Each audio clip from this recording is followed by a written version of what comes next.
I'm ready. I won't let you down. You're not going. You're no ranger, John. But I'm better than everyone. You're better than no one.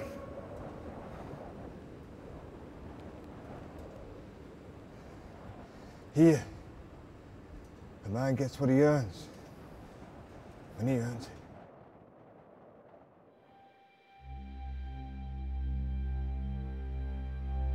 John at the beginning of 3 is, probably takes John a while to get to the realization that he's lucky compared to most people. At the beginning of the episode, all that he can really see is that he's much, much better at almost everything than this collection of losers he's been surrounded with, and he doesn't understand why that doesn't entitle him to more privileges than they have. They hate me because I'm better than they are. It's a lucky thing none of them were trained by master-at-arms like your Sir Roderick.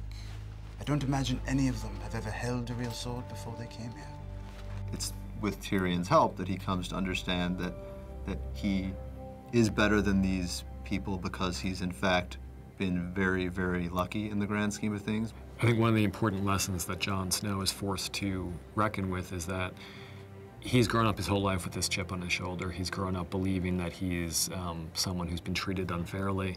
And then one day he joins a group of people who have lived monstrously more difficult lives than he ever has. So Jon didn't have the easiest life because he was, a bastard growing up with his family, but at the same time, he's a rich kid. I mean, he grew up in a castle. So Jon's forced to realize that as hard as he thought his life was, there are many, many people out there who have had it much worse than he has. Take care, Snow.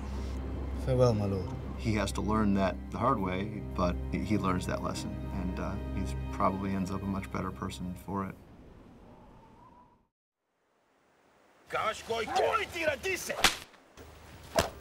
One of Dany's characteristics that comes to be incredibly important as the story progresses is her hatred of slavery. And I think part of the reason she has great sympathy for slaves is that she's grown up in a situation where she's had no power. She's basically been forced to follow the whims of her brother her entire life. I am Lord of the Seven Kingdoms.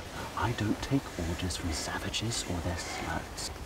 Dany has a great deal of sympathy for those who are in difficult circumstances, for those who are the weak and the oppressed, and it comes to be really one of the most compelling things about her as a character.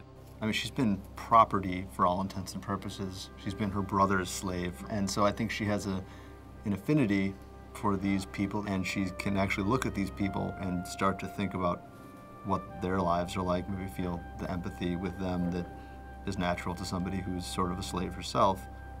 And I think that she really kind of starts to realize that being somebody else's property is no good, and starts to show the beginnings of the impulse towards freedom that end up playing a much bigger role in her life and in the lives of the people around her as her story progresses.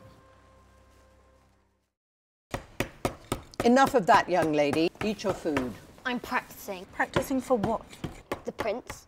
Arya's grown up in a world where the roles that are set aside for girls are very limited and definitely do not involve wielding swords. What's happening here? Arya would rather act like a beast than a lady. The sword is kind of an embodiment of everything that matters to her that she's not allowed to engage with, and when her father finds her with the sword and then says it's okay for her to keep the sword, it's really, it's a huge moment for her. If you're going to own a sword, you better know how to use it. She's really being told in a way like, I'm the person who is the master of your fate, and I am going to let you become the person you were meant to be, or at least far more of that person than you ever thought was ever going to be a real possibility for you.